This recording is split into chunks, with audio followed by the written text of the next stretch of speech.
Bismillah, Assalamualaikum warahmatullahi wabarakatuh. Alhamdulillahilladzi an'ama alaina binikmatil iman wal islam. Wassalatu wassalamu ala rasulillah wa ala alihi wa ashabihi ajmain amma ba'd. Para pemirsa yang dimuliakan oleh Allah Subhanahu wa taala, ada satu ayat Allah di dalam Al-Qur'an. Bismillahirrahmanirrahim. Ya ayyuhalladzina amanu udkhulu fis-silmi kaffah wa la tattabi'u khutuwatis syaitan innahu lakum aduwwum mubin. Hadirin para pemirsa yang ada di rumah yang dimuliakan oleh Allah Subhanahu wa taala. Allah memanggil kita orang yang beriman dengan panggilan yang sangat mesra. Hai orang-orang yang beriman, masuklah kalian di dalam ajaran Islam. Wala tattabi'u khutuwatis syaitan innahu lakum aduwwum mubin. Janganlah kalian mengikuti langkah-langkah setan, karena sesungguhnya setan itu musuh yang nyata bagimu. Hadirin para pemirsa yang ada di rumah, apa pesan moral yang kita mau tangkap pada ayat ini? Bahwa untuk memahami sejatinya ajaran kita ini, kita harus memahami secara totality, ya. Pada ruang-ruang akademik, kenapa ada fenomena agama? Karena terpahami ajaran Islam ini secara parsial-parsial itu sendiri. Terpahami setengah-setengah itu sendiri ajaran kita. Padahal sesungguhnya substansi agama kita ini rahmatan lil alamin. Pada ruang apapun, pesan-pesan agama ini bisa terwakili dan bisa memberikan kerahmatan, bisa memberikan kedamaian pada ruang apapun. Olehnya itu, fenomena agama senantiasa itu ada ketika kita tidak tuntas memahami ajaran kita sendiri.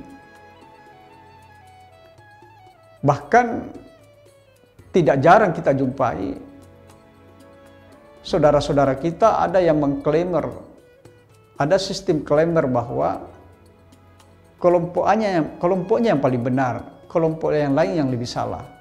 Atau ada klaimer yang mengatakan bahwa yang kelompoknya yang lebih dulu masuk di surga, yang lain masuk di neraka. Ini yang saya maksudkan, bahwa ketika kita pahami ajaran kita ini parsial-parsial atau setengah-setengah, maka apa yang kita harapkan sebagai Islam rahmatan lil alamin itu tidak akan tercapai. Bagaimana metodologinya supaya Islam ini menjadi rahmatan lil alamin? Dalam pendekatan sejarah, baik itu pada masa Nabi, pada masa tabi'in, pada masa sahabat itu, kita harus melihat, kita harus bijak melihat sebagai sebuah bentuk perbedaan, bahwa di mana-mana itu ada perbedaan. Persoalan apapun itu, perbedaan itu bagian daripada kehidupan manusia itu sendiri. Apatah lagi persoalan agama. Persoalan cara pandang itu yang membuat kita berbeda. Akan tetapi dalam ajaran kita itu, ajaran Islam, ada yang dikatakan ajaran dasar dan ada yang dikatakan ajaran non-dasar. Ajaran dasar tidak bisa kita berbeda. Katakanlah rukun Islam tidak bisa kita berbeda. Tapi selain dari itu, mari kita berbeda. Pada persoalan pendekatan furu'iyah kita bisa berbeda. Akan tetapi kita tidak bisa menyalahkan bahwa saya yang sangat benar, yang lain salah. Karena kebiasaan berbeda itu sejak dulu pada masa Nabi dipertontonkan, pada masa sahabat dan pada masa tabi'in. Dalam kerangka itulah yang membuat kita Islam ini menjadi hebat, menjadi luar biasa, karena kita terbiasa berbeda dalam perbedaan. Per hari ini kita hidup dengan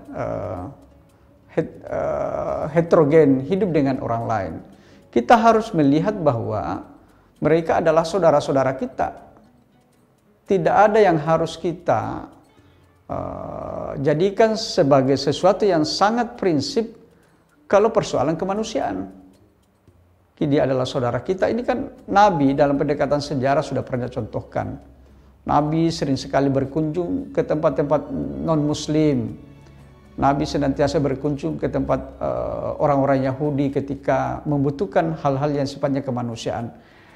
Per hari ini, Muslim kekinian hari ini, kita harus bangun dengan karakter kenabian. Artinya tidak melihat dirinya yang lebih benar daripada yang lain.